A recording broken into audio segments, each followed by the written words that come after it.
Mesdames, Messieurs, bonjour. Très heureux de vous retrouver pour ce nouveau JT Cultures et Marchés. Alors, nous commencerons cette émission en évoquant la surprise générale créée par le dernier rapport USDA.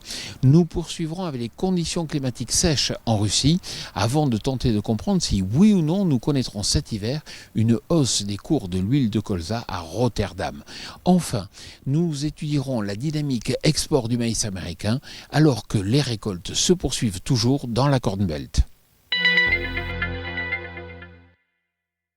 Revenons sur le rapport USDA du 30 septembre qui a surpris l'ensemble des opérateurs en révisant à la baisse les stocks de blé, de maïs et de soja et bien en dessous des attentes des analystes. Cela a provoqué une forte hausse des cours à Chicago, mais aussi sur Euronext. En effet, 6,5 millions de tonnes de maïs ont disparu du stock de fin de campagne car l'USDA a tout simplement augmenté les volumes consommés en alimentation animale.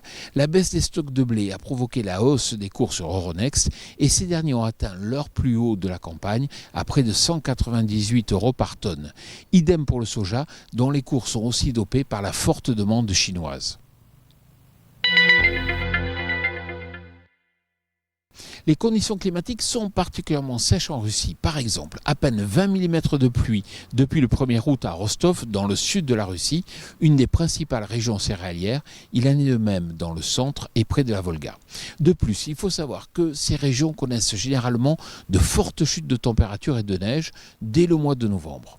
Cela pourrait être particulièrement dommageable aux cultures de blé si ces dernières n'ont pas pu se développer suffisamment à cause du manque d'eau ou à cause des retards pris lors des semis. À suivre de près donc, car les cours pourraient alors rapidement réagir. Le marché de l'huile de colza est connu pour sa saisonnalité. Durant l'hiver, le prix de l'huile de colza grimpe à Rotterdam car les raffineurs de biodiesel augmentent leurs incorporations de cette huile au détriment des autres huiles végétales. Pourquoi ?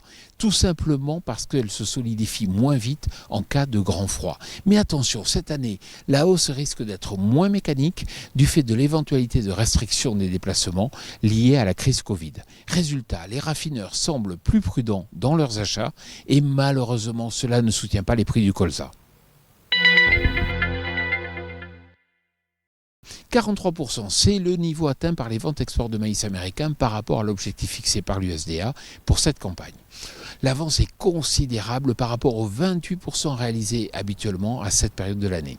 Alors cela résulte de l'accord commercial entre la Chine et les États-Unis en début d'année, ainsi que de la hausse des prix du maïs dans ce pays d'Asie. Les chargements se réaliseront dans les prochains mois, car début octobre, à peine 1 hectare de maïs sur 4 était récolté outre-Atlantique. Alors comme je vous le dis chaque semaine, si vous recevez un email qui vous informe de la mise en ligne de ce JT, bien sûr n'hésitez pas à le transférer à tous vos amis. Je vous souhaite une excellente semaine.